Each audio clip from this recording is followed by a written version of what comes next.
Tenaina, fandarana famakiana ten'Andriamanitra. Arahinao eto amin'ny Aki Radio isan'andro amin'ny 12 ora sasany atoandro. Parole de vie, lecture de la Bible, tous les jours sur Aki Radio à 12h30. Wort des Lebens, jeden Tag eine biblische Lektüre um 12:30 Uhr im Aki Radio. Iarahanao amin'ny rahavavy aina. Tenaina, teny mahavelona.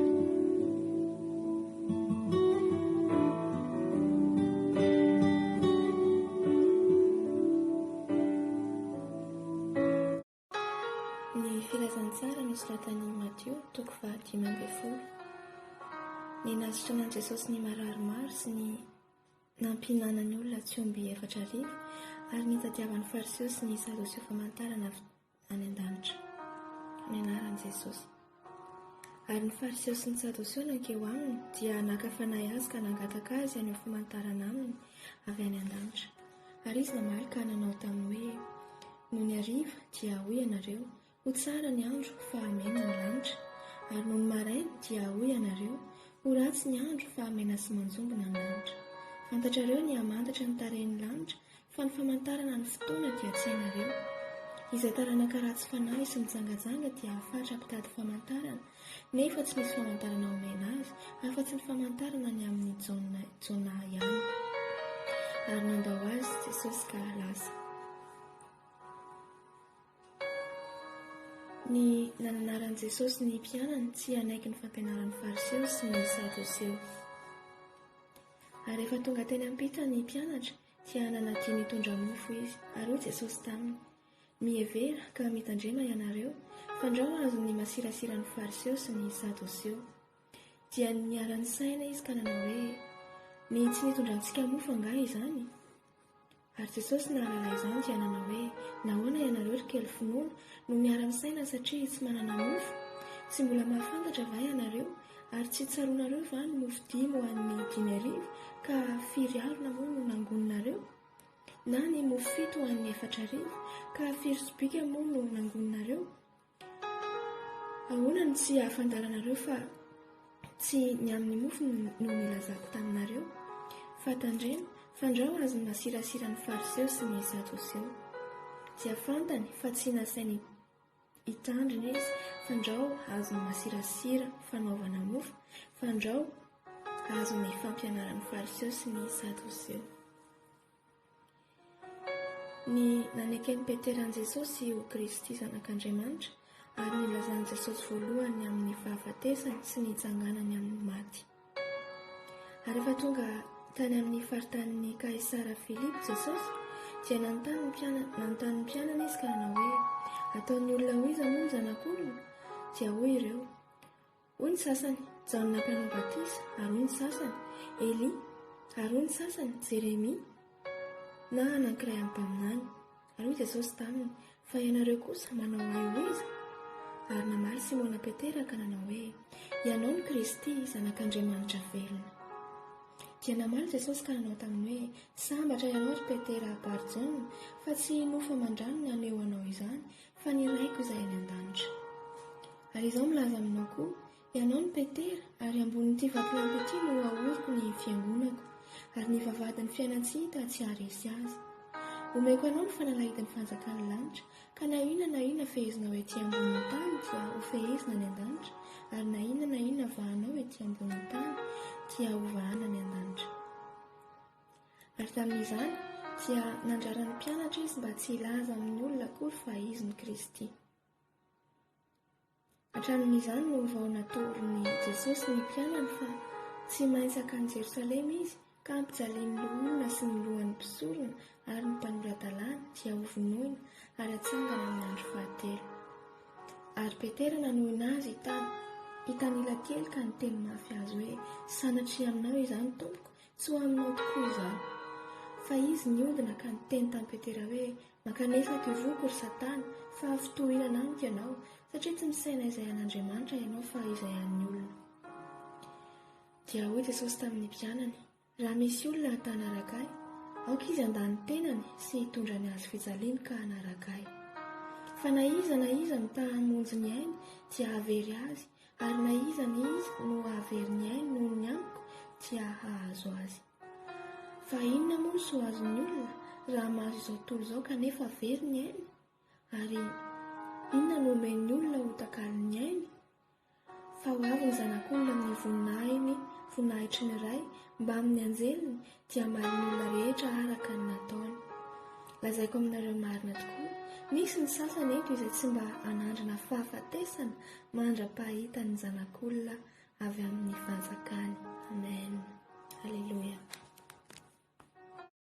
L'Évangile selon Matthieu, chapitre 16. Un signe du ciel demandé par les pharisiens et les sadducéens.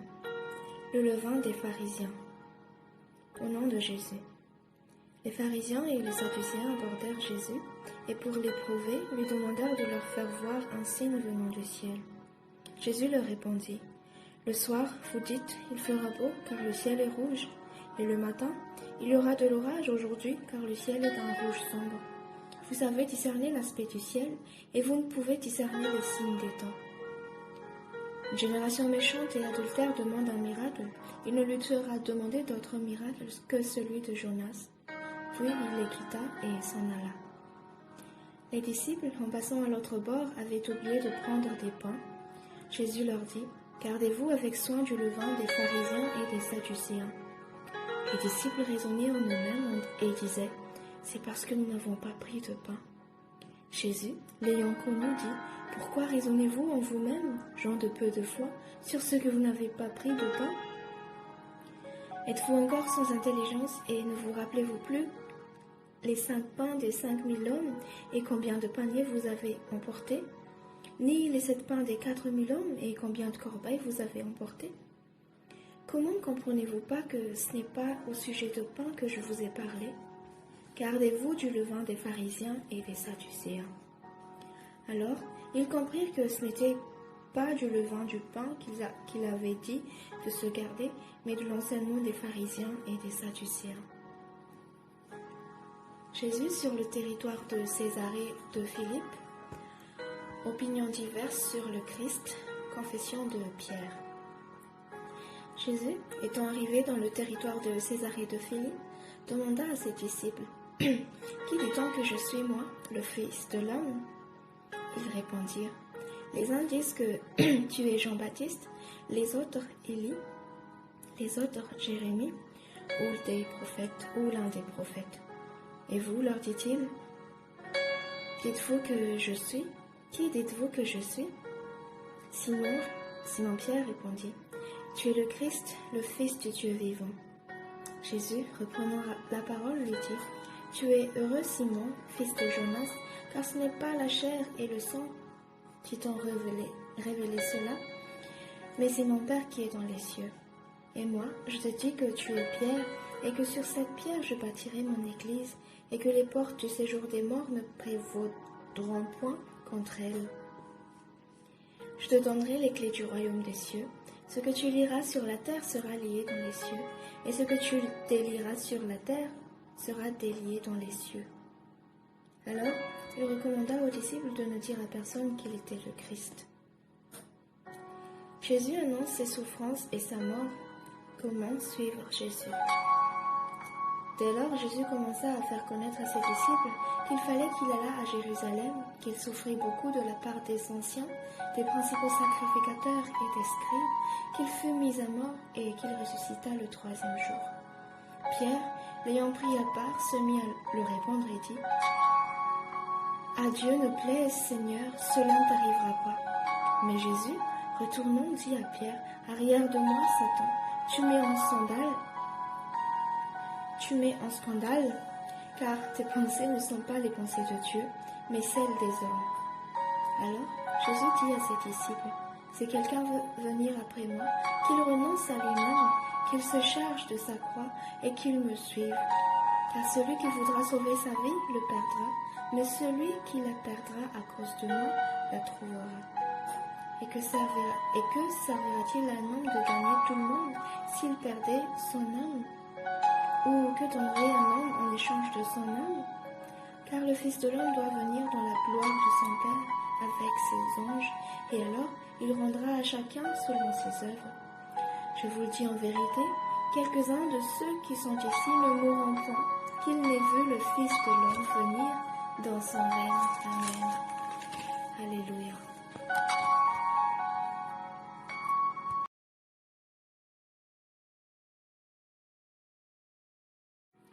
Das Evangelium nach Matthäus, Kapitel 16. Im Namen Jesus. Da traten die Pharisäer und Sadduzäer zu ihm, die versuchten ihn und forderten, dass er sie ein Zeichen vom Himmel sehen ließe. Aber er antwortete und sprach: Des Abends sprecht ihr, es wird ein schöner Tag werden, denn der Himmel ist rot. Und des Morgens sprecht ihr, es wird heute Ungewitter sein, denn der Himmel ist rot und trüb. Ihr Heuchler, über des Himmels Gestalt könnt ihr urteilen. Könnt ihr denn nicht auch über die Zeichen dieser Zeit urteilen? Diese böse und hebräerische Art sucht ein Zeichen, und soll ihr kein Zeichen gegeben werden, denn das Zeichen des Propheten Jona. Und er ließ sie und ging davon. Und da seine Jünger waren hinübergefahren, hatten sie vergessen, Brot mit sich zu nehmen. Jesus aber sprach zu ihnen: Seht zu und hütet euch von dem Sauerteig der Pharisäer und Sadduzäer.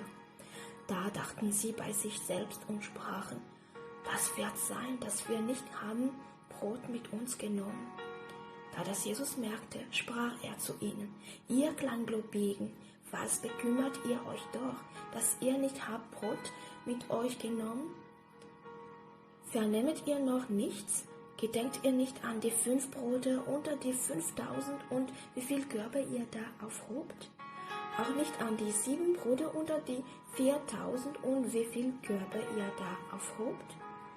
Wie, versteht ihr denn nicht, dass ich euch nicht sage vom Brot, wenn ich sage, hütet euch von dem Sauerteig der Pharisäer und Sadduzäer? Da verstanden sie, dass er nicht gesagt hatte, dass sie sich hüten sollten vor dem Sauerteig des Brots, sondern vor der Lehre der Pharisäer und Sadduzäer. Da kam Jesus in die Gegend der Stadt Caesarea Philippi und fragte seine Jünger und sprach: Wer sagen die Leute, dass des Menschensohn sei? Sie sprachen: Etliche sagen, du seist Johannes der Täufer, die anderen, du seist Elia, etliche, du seist Jeremia oder der Propheten einer. Er sprach zu ihnen: Wer sagt denn ihr, dass ich sei? Da antwortete Simon Petrus und sprach: Du bist Christus, des lebendigen Gottes Sohn. Und Jesus antwortete und sprach zu ihm: Selig bist du, Simon, Jonas Sohn, denn Fleisch und Blut hat dir das nicht offenbart, sondern dein Vater im Himmel. Und ich sage dir auch, du bist Petrus, und auf diesen Felsen will ich bauen meine Gemeinde, und die Pforten der Hölle sollen sie nicht überwältigen. Und ich will dir des Himmelsreichs Schlüssel geben. Alles, was du auf Erden binden wirst, soll im Himmel gebunden sein. Und alles, was du auf Erden lösen wirst, soll auch im Himmel los sein. Da verbot er seinen Jüngern, dass sie niemand sagen sollten, dass er Jesus der Christus wäre. Von der Zeit an fing Jesus an und zeigte seinen Jüngern, wie er müsste hingehen, Jerusalem gehen und viel leiden von den Ältesten und Hohenpriestern und Schriftgelehrten und getötet werden und am 3. Tage auferstehen. Und Petrus nahm ihn zu sich, fuhr ihn an und sprach: Herr, schone dein Selbst, das widerfahre dir nur nicht. Aber er wandte sich um und sprach zu Petrus: Hebe dich, Satan, von mir, du bist mir ärgerlich, denn du meinst nicht, was göttlich, sondern was menschlich ist. Da sprach Jesus zu seinen Jüngern: Will mir jemand nachfolgen, der verleugne sich selbst und nehme sein Kreuz auf sich und folge mir. Denn wer sein Leben erhalten will, der wird's verlieren. Wer aber sein Leben verliert meinetwillen, der wird es finden. Was hilft es dem Menschen, so er die ganze Welt gewöhne und nehme Schaden an seiner Seele? Oder was kann der Mensch geben, damit er seine Seele wieder löse? Denn es wird geschehen, dass des Menschensohn komme in der Herrlichkeit seines Vaters mit seinen Engeln, und alsdann wird er einen jeglichen vergelten nach seinen Werken. Wahrlich, ich sage euch, es stehen etliche hier, die nicht schmecken werden den Tod, bis dass sie des Menschensohn kommen sehen in seinem Reich.